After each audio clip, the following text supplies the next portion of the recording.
NCC के संपर्क में रहा है, उसे मालूम है कि उस उम्र में और उस कालखंड में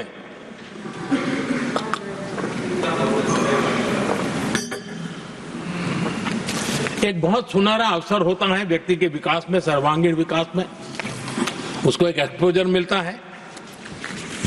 बीते वर्षों में एनसीसी में अभूतपूर्व विस्तार हुआ है। हमने उसको भी चकड़ करके बैठ गए थे। 2014 तक एनसीसी में करीब 14 लाख कैडेट हुआ करते थे। आज वो संख्या 20 लाख पार कर गई।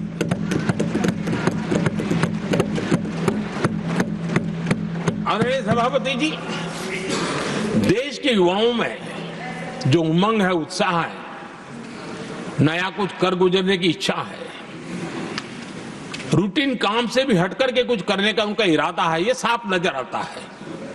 जब मैंने स्वच्छ भारत अभियान चलाया, मैंने देखा है कि आज भी कई शहरों के नौजवानों की टोलियां अपने तरीके से, स्वयं प्रेरणा से स्वच्छता के अभियान को आगे बढ़ा रही है।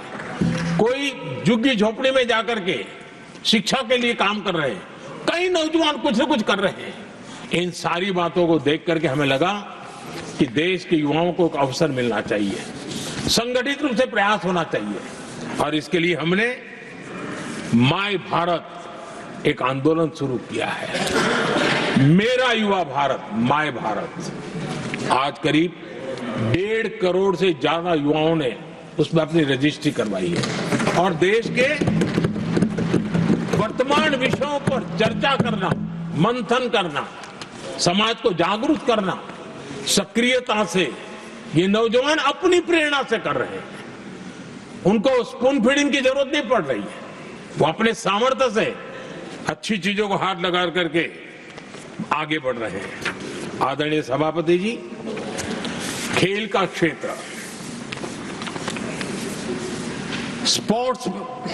स्पोर्ट्समैन स्पिरिट को जन्म देते हैं, और जिस देश में स्पोर्ट जितना व्यापक होता है, उस देश के अंदर वो स्पिरिट अपने आप पनपता है। खेल प्रतिभा को बल देने के लिए हमने अनेक आयामों पर काम शुरू किया है। खेल के लिए जो इंफ्रास्ट्रक्चर की जरूरत हो, उसके लिए जो फाइनेंशियल सपोर्ट की आवश्यकता हो, उसमें अभूतपूर्व हमने मदद की है, ताकि देश के नौजवानों को एक अवसर मिले। Target Olympic podium scheme, tops, और खेलो इंडिया अभियान हमारे स्पोर्ट्स इकोसिस्टम को पूरी तरह ट्रांसफॉर्म करने की ताकत रखते हैं, और हम अनुभव भी कर रहे हैं।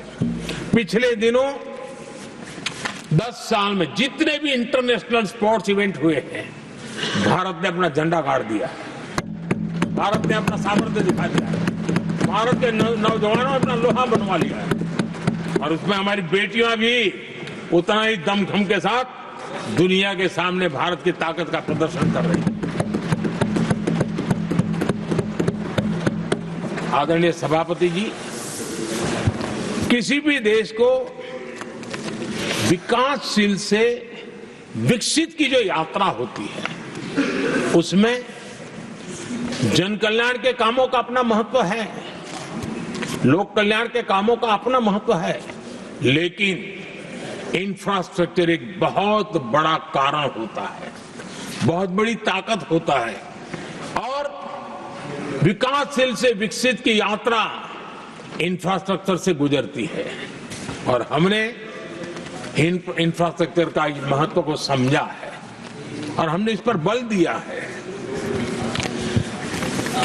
और जब इंफ्रास्ट्रक्चर की बात होती है, तो ये भी जरूरी है कि वो समय सर पूरे हो। जिसकी हम कल्पना करें, योजना करें, आवश्यकता समझे, लेकिन लटके रहे तो उसका फायदा नहीं मिलता है, उससे टैक्स पेयर का पैसा भी बर्बाद होता है, और देश उस लाभ से वंचित रह जाता है, अनेक सालों तक इंतजार करता है, उसका बहुत बड़ा भारी नुकसान होता है, जिसको शब्दों में गिना नहीं जा सकता है। कांग्रेस के कालखंड में अटकाना, भटकाना, लटकाना, ये उनका कल्चर बन गया था, और उसके कारण ये और राजनीति का हिस्सा था। इस प्रोजेक्ट को करने देना नहीं करने देना, उसमें राजनीतिक तराजू रहता था। सबका साथ सबका विकास का मंत्र नहीं होता था। एक भी नहीं होना। इस कांग्रेस कल्चर से मुक्ति पाने के लिए हमने एक प्रगति नाम की व्यवस्था बनाई और नियमित रूप से मैं स्वयं इस प्रगति प्लेटफॉर्म के माध्यम से इंफ्रास्ट्रक्चर का प्रोजेक्ट्स का डिटेल मॉनिटरिंग करता हूं। कभी ड्रोन से भी उस एरिया की वीडियोग्राफी और लाइव इंटरेक्शन करता हूं। काफी मैं उसमें इन्वॉल्व रहता हूं। करीब करीब 19 लाख करोड़ रुपए के ऐसे जो प्रोजेक्ट अटके पड़े हुए थे किसी न किसी कारण से, राज्य और केंद्र का कोऑर्डिनेशन नहीं होगा, एक डिपार्टमेंट का दूसरे डिपार्टमेंट से कोऑर्डिनेशन नहीं होगा, फाइलों में कहीं लटका पड़ा होगा, इन सारी चीजों का रिव्यू करता हूं। और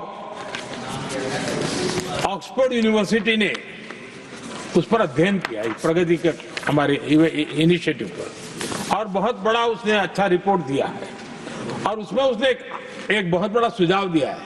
उसने कहा प्रगति के इनिशिएटिव के बारे में कहा है, उन्होंने कहा प्रगति के अनुभवों से सीखते हुए अन्य विकासशील देशों के पास भी इंफ्रास्ट्रक्चर के विकास में क्रांति लाने का एक मूल्यवान अवसर है। ये प्रगति को सभी डेवलपिंग कंट्रीज के लिए उन्होंने सुझाव दिया। पहले काम कैसे होते थे, मैं तथ्यों के साथ कोई उदाहरण देना चाहता हूं ताकि पता चले कि कैसे देश को नुकसान किया गया है। मैं ये नहीं कह रहा हूं हर कुछ एक ही व्यक्ति ने जानबूझ के किया होगा, लेकिन कल्चर डेवलप हो गया और उसका परिणाम हुआ। अब देखिए उत्तर प्रदेश में हम एग्रीकल्चर, किसान, भाषण तो बहुत बढ़िया दे देते हैं, अच्छा लगता है, भड़काने का काम करने में क्या जाता है, कुछ इन्वेस्टमेंट तो है ही नहीं, भड़काते रहो दुनिया को, कोई काम तो करना नहीं है। उत्तर प्रदेश में कृषि के लिए एक अहम योजना थी सरयू नहर परियोजना। सरयू नहर परियोजना 1972, सोचिए साहब, 1972 में स्वीकृत हुई थी, 5 दशक तक लटकी रही।